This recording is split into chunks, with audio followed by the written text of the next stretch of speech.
राधा दयाल की दया, राधा स्वामी सहाय, राधा।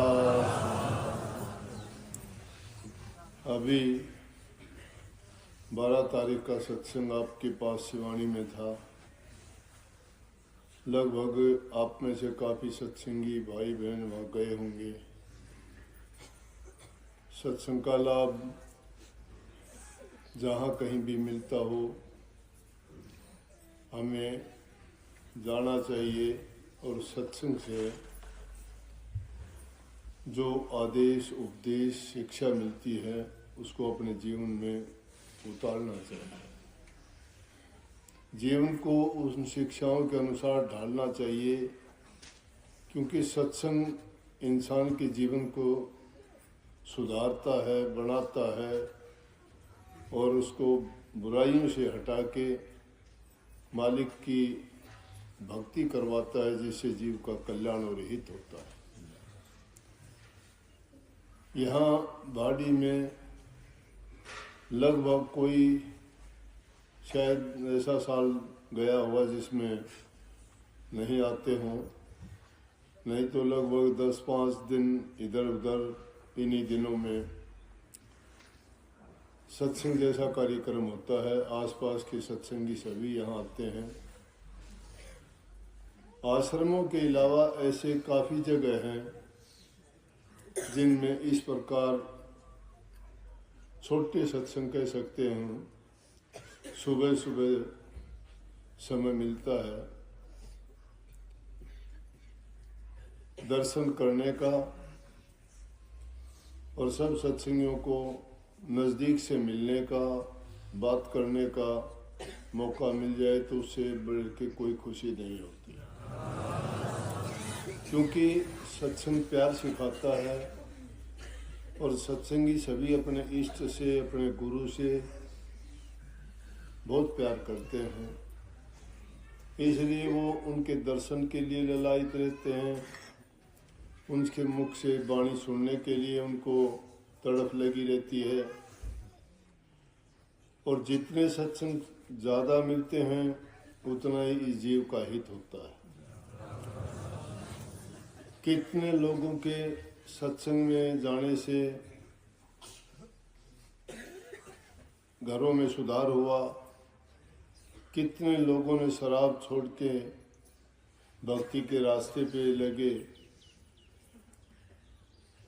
कितने लोगों की बीमारियों से निवृत्ति हुई, क्योंकि इंसान अज्ञान के वश ऐसे कर्म कर देता है जो हमारे शरीर को बर्बाद करते हैं, धन को बर्बाद करते हैं, हमारे परिवार को भी बर्बाद कर देते हैं।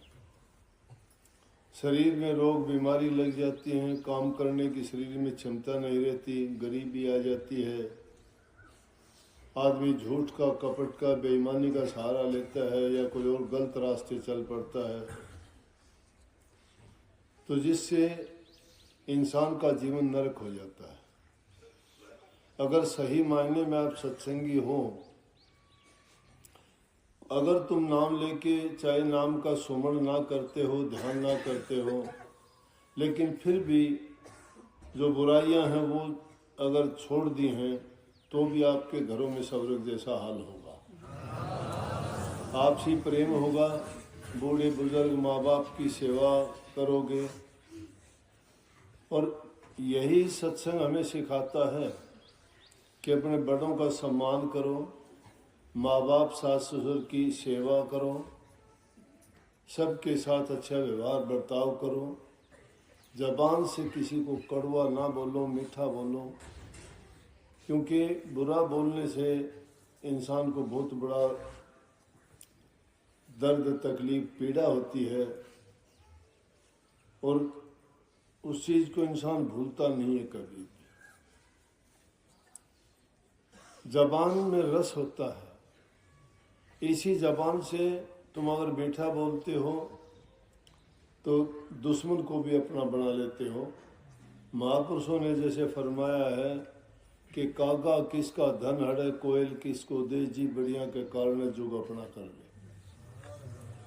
कौवा तो किसी से क्या छीनता है, कोयल किसी को क्या देती है, लेकिन बहुत कुछ देते हैं। कौवा तो काँव काँव करता है, अच्छा नहीं लगता, बुरा लगता है, लेकिन कोयल की कुहुक जब सुनते हो तो अच्छी लगती है। इसी प्रकार से मीठा वचन सबसे उत्तम है। कड़वा वचन यूँ समझो कि वो तो तीर के समान है, इंसान के हृदय के पार हो जाता है। तुलसी साहब ने कही है कि तुलसी मीठे वचन से सुख उपजे चाहूँ और वशीकरण एक मंत्र है, तजदे वचन कठोर। मीठा बोलना एक मंत्र है जिसको वशीकरण कहते हैं, कि वो ऐसा मंत्र है कि किसी को भी वो मंत्र सुना देता है तो उसके बस में हो जाता है। वो वशीकरण कुछ भी नहीं है। अगर तुम मीठा बोलते हो, अच्छा बोलते हो, सच्चा बोलते हो, तो दूसरे को वो खुशी देता है और उसके बदले में तुम्हें भी खुशी मिलती है। इसलिए जबान से किसी को बुरा ना बोलो, अच्छा बोलोगे। दुनिया में ये व्यवहार है कि जो इंसान जैसा लेता है वो अपने ही किए हुए का फल पाता है। तुम्हें अच्छा व्यवहार जब मिलेगा तुम दूसरों से अच्छा करोगे, तुम्हें इज्जत सम्मान जब मिलेगा तुम दूसरों की इज्जत सम्मान करते हो। अगर तुम दूसरे का मान नहीं करते, इज्जत नहीं करते, प्रेम से नहीं बोलते, तो तुम्हें भी कोई प्रेम करने वाला नहीं होगा। तुम अगर दूसरे की इज्जत सेवा करते हो तो तुम्हारी भी इज्जत और सेवा होगी। ये अगर बहू सास की सेवा करती है तो उसकी बहू आएंगी, वो भी उसकी सेवा करेंगी। अगर बहू सास की सेवा नहीं करती है तो सोच लेना उसको भी वही ठेकरा मिलेगा, फूटा हुआ। सुनी होगी ना, कहानी आम प्रचलित है अपने समाज में। कहते हैं कि घर में एक बहू अपनी सास को एक फूटे से कटोरे में खाना देती थी, तो उनके छोटे बच्चे थे वो देखते थे।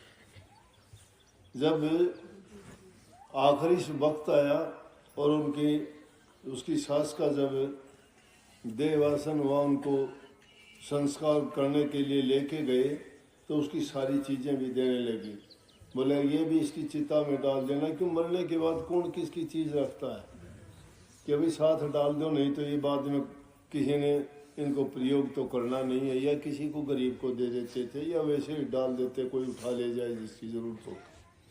तो जब सारी चीज़ें दे दी तो उसके छोटे जो बच्चा था उसने उसको कटोरे को रख लिया, एक जो जिसमें खाना देती थी। बोले बेटा इसका क्या करेगा, ये भी दे दे, तेरी दादी इसमें खाना खाती थी। बोला माँ इसकी ज़रूरत पड़ेगी आपको। बोली मुझे ज़रूरत क्यों पड़ेगी। बोला तुम भी तो अपनी सास को इसमें दिया करती, कल को तेरी बहू आएगी वो तेरे को भी इसी में देगी। इसलिए जो आदमी अच्छा करता है उसको परिणाम अच्छा ही मिलेगा।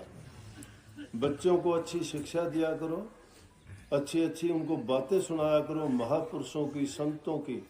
पुरानी हमारी गाथाएं बहुत हैं, महाभारत है, रामायण है, कितनी कितनी अच्छी कहानियाँ हैं। उनसे बच्चों का चरित्र का निर्माण होता है। अगर हम बच्चों को सही शिक्षा नहीं दे पाते हैं तो बच्चे भटक जाते हैं। अब मैं देखता हूँ कि छोटे छोटे बच्चे इतना प्यार करते हैं, मुझे जाके कहते हैं कि जी इस बार हमारे घर चलना पड़ेगा, जरूर आइए, आना पड़ेगा। वो एक तो ऐसा है, यहाँ साथ में ही गांव है उस लड़के का, उसके कितने साल हो गए, उसका दूसरा कोई मतलब नहीं। बोला हमारे घर कब होगा, हमारे घर कब आओगा। उसके बोलने में ही हमें अच्छा लगता है, चाहे उसके घर जाओ या ना जाओ, और सब जानते हैं उसको। बोला जी, उसको देखते ही कह देते हैं वो आ गया। प्यार एक बहुत अनोखी चीज़ है। प्यार इंसान के जीवन में ऐसी चीज़ है जो उसको सब कुछ दे देती है। सारी धन से कोई अमीर नहीं होता, कभी सोचते हो। ये तो हर पापियों दुष्टों के पास भी हो जाता है। चरित्रवान और अच्छे और नेक इंसान मिलना बड़े मुश्किल है। अगर अच्छे इंसान मिल जाएं जो चरित्रवान हों, सच्चे हों, दिल के मीठे हों, जवान के, तो ऐसे इंसान अगर मिल जाए तो समझो कि उस आदमी का बड़ा भाग, ऊंचा भाग। इसलिए हमें बच्चों को कोई चीज़ देने की ज़रूरत नहीं, उनके लिए धन इकट्ठा करने की ज़रूरत नहीं। ये ना सोचो उनके लिए बिल्डिंग, कोठी, महल बना दे, नहीं, गलत है। उनको अच्छी से अच्छी शिक्षा दे दो, अपने जीवन में वो सब कुछ कर लेंगे अपने आप। लेकिन अगर अच्छा चरित्रवान नहीं बनाया और उनको सही शिक्षा नहीं मिली, सही अच्छे संस्कार नहीं मिले, तो उनका जीवन चाहे कितने भी कोठियाँ दे देना, गहने रख देंगे, बेच देंगे ज़मीनों को, लोगों से कर्जा ले लेंगे, नाम को, वंश को बदनाम कर देंगे। और जो चरित्रवान होगा वो तो क्या एक चीज़ का हजारों लाखों दूसरी बना देगा। हमारे शास्त्रों में कहा धन इकट्ठा करने की कपुत्र के लिए जरूरत नहीं है, और सपुत्र को धन की जरूरत ही नहीं है। कपुत्र तो उसको उड़ा देगा, जुआ खेलने में, उल्टे सीधे काम करने में, किसी नशे में लग जाएगा, झगड़े मुकदमों में पैसा लग जाएगा। लेकिन सुपात्र अगर होगा वो सारे के सारे अच्छे काम करेगा। इसलिए जो देने वाली शिक्षा है, बच्चों को अच्छी शिक्षा दो। आप सत्संगों में लेके आते हो, जवान बच्चे अभी से सीखते हैं। सत्संग में जाने से उस बुरी आदत की तरफ बिगड़ने का समय छोटे बच्चों का ही होता है। 12-14 साल के बच्चे संग बिगाड़ता है, बुरी संगति में ना बैठने दिया करो। उनको देखा करो कि वो किन बच्चों के साथ बैठता है, क्या सीखता है, क्या करता है। उनकी प्रवृत्ति खेल में लगाओ, सत्संगों में लगाओ, महापुरुषों की कहानियाँ सुनाओ, तो समझो कि तुमने उनका सब कुछ कर दिया। भक्ति मुश्किल नहीं है, भक्ति तो बहुत आसान है। चरित्रवान होना बड़ा मुश्किल है। अगर अच्छा चरित्र वाला इंसान होगा, भक्ति तो है उसके पास, सब कुछ है उसके पास। जिनके विचार पवित्र है, जो सत्य के रास्ते पर चलता है, सत्य ही परमात्मा है। क्यों बोलते हो मरता है जब इंसान, कि सत्य बोले गत है। वो सत्य जिंदगी भर शुरू में ही सत्य बोला करो ना, गत अपने आप हो जाएगी। और अपने सब जानते हैं, सब बोलते हैं, अपने समाज में बोलते हैं ना, जब मुर्दे को लेके जाते हैं क्या कहते हैं, राम नाम सत्य है, सत्य बोले गत है, सत्य बोले गत है। तो सत्य को ही अपना लो, गति अपने आप हो जाएगी। राम नाम उसी में है, राम नाम में हमारे अंदर रम्या हुआ है। उस रमे हुए को, सत्य को जानने और पहचानने के लिए सच्चे, मीठे और अच्छे बनो। सब कुछ तुम्हारे पास है। गुरु का काम होता है अच्छी शिक्षा देना, बुराइयों से बचाना, उनको प्यार सम्मान देना, और उनको इन सब बातों के अलावा फिर ज़रूरत होती है कि वो ध्यान करे, अभ्यास करे, मन को एकाग्र करे, प्रभु में ध्यान लगाए। जब उसके विचार पवित्र होंगे, शुद्ध होंगे, तो मिनटों में ध्यान लगेगा। इसलिए मैं कहता हूँ वो बहुत आसान है। ये कठिन तो ये है कि इंसान चरित्रवान बने, उसमें बड़ा टाइम लगता है, क्योंकि आदमी बैठते हुए देर नहीं लगती। हमारे अंदर मन जो बैठा हुआ है बहुत चंचल है, वो उसमें इतनी चंचलता है कि वो मिनटों में बदल जाता है। जैसा हालात देखता है, बड़े बड़े ऋषि मुनि और अच्छे इंसानों के भी मन भटक गए, क्योंकि इस मन की चाल में जो फंस जाता है, ये रंग बदलता रहता है। कभी इंद्रियों के बस, कभी किसी स्वाद के बस होके, कभी इनके ख्यालात के बस होके, कभी किसी को देख के, कभी किसी की बातें सुन के, कभी वैसे ही अपने जीवन में अपने गंदी सोच के कारण। तो मन की चाल को समझते रहना चाहिए। जब भी कोई ऐसी बातें आती हैं तो उस वक्त में महापुरुष कहते हैं कि इसकी पहरेदारी और चौकीदारी करते रहो, ये भटकने ना पाए। महापुरुषों के दिखाए आदर्श और शिक्षाओं पर चले तो इसका कल्याण होगा। बहुत बहुत आपको आशीर्वाद। राधा स्वामी।